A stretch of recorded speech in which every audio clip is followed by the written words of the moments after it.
Assalamualaikum warahmatullahi wabarakatuh. Selamat pagi dan salam sejahtera serta salam sehat selalu untuk kita semua.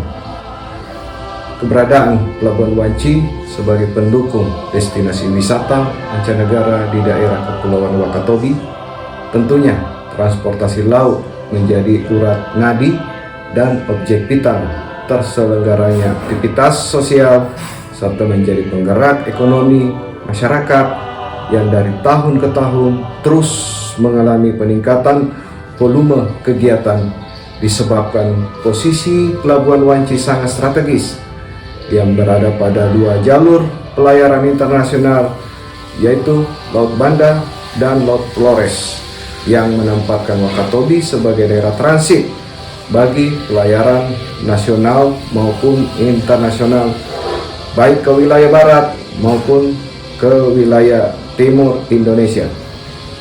Pelabuhan Wanci terletak di Kabupaten Wakatobi, Provinsi Sulawesi Tenggara, yang dahulu lebih dikenal dengan sebutan Kepulauan Tukang Besi, yang memiliki potensi kelautan yang luar biasa dan tersebar di 4 pulau, yakni Pulau Wangi-Wangi, Pulau Kalidupa, Pulau Tomia, dan Binongko. Terbentuk sejak Januari tahun 2019 berdasarkan Peraturan Menteri Perhubungan Nomor 77 Tahun 2018 tentang organisasi dan tata kerja kantor unit penyelenggara pelabuhan, di mana sebelumnya Pelabuhan Wanci di bawah kendali administrasi serta operasional kantor UPP Bau-Bau. Di samping itu juga Pelabuhan Wanci merupakan salah satu dari 10 top destinasi wisata dan juga termasuk dalam kawasan strategis pariwisata nasional. Merujuk data KNKT pada tahun 2021 bahwa sebagian besar kecelakaan laut yang terjadi di Indonesia disebabkan oleh faktor alam dan faktor teknis serta faktor manusia.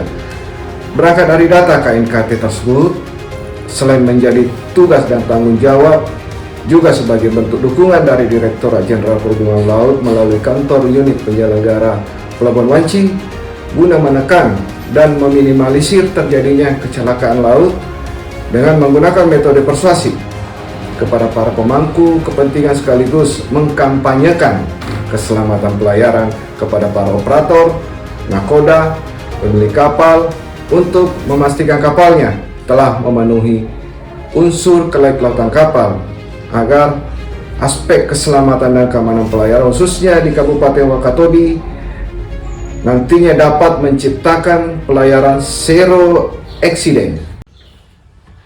Perkenalkan, nama saya Arman Saleh, peserta Diklat PKP Angkatan 3 tahun 2022 dengan nomor urut daftar hadir 07 yang saat ini bertugas sehari-hari pada kantor unit penyelenggara Pelabuhan Wanci.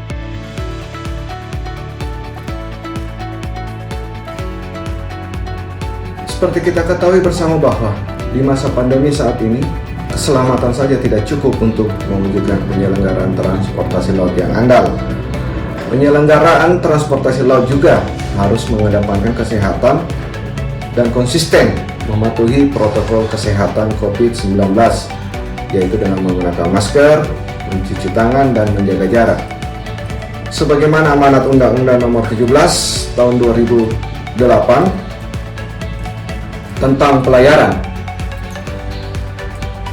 Dan sebagai wujud nyata upaya mewujudkan program strategis Kementerian Perhubungan menuju zero accident dan juga sebagai bentuk komitmen Direktorat Jenderal Perhubungan Laut melalui kantor unit penyelenggara Pelabuhan Wanci bahwa keselamatan pelayaran merupakan kebutuhan mutlak dan tanggung jawab bersama baik regulator, operator, dan juga pengguna jasa transportasi laut, termasuk para penumpang kapal.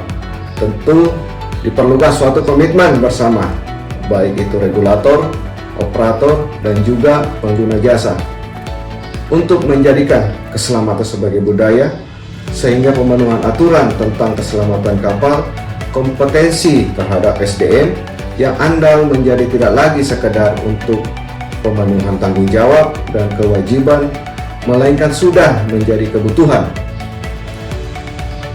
Sebagai daerah kepulauan dan pintu masuk melalui jalur laut, maka Pelabuhan Wanci sebagai unsur pemerintahan di laut memiliki peranan penting sebagai regulator dalam mengedukasi, membangun, dan meningkatkan kesadaran serta menanamkan budaya pada masyarakat transportasi laut dengan rutinitas melaksanakan kampanye dan sosialisasi akan keselamatan pelayaran selain penerapan law enforcement atau penerapan hukum untuk memberikan efek jerah serta dapat bernilai positif dalam mewujudkan pelayaran yang selamat menuju zero accident. Dan akhirnya pada kesempatan ini saya kembali menghimbau dan mengingatkan serta mengajak semua para pemangku kepentingan dan masyarakat pengguna jasa transportasi laut, mari kita bersama-sama menjadi figur teladan dengan memberi contoh yang baik dan senantiasa konsisten serta komitmen dalam pemenuhan keamanan juga keselamatan pelayaran menuju zero accident. Sebelum menutup, kami juga mengutip pernyataan dari Bapak R. Agus H. Purnomo, mantan Direktur Jenderal Perhubungan Laut, bahwa untuk mencapai keselamatan pelayaran yang maksimal dibutuhkan kerja keras dengan menetapkan tujuan yang jelas dan menggunakan semua upaya dalam mewujudkan terciptanya keamanan dan keselamatan pelayaran menuju zero accident. Demikian, wabillahi taufiq wal hidayah. Wassalamualaikum warahmatullahi wabarakatuh.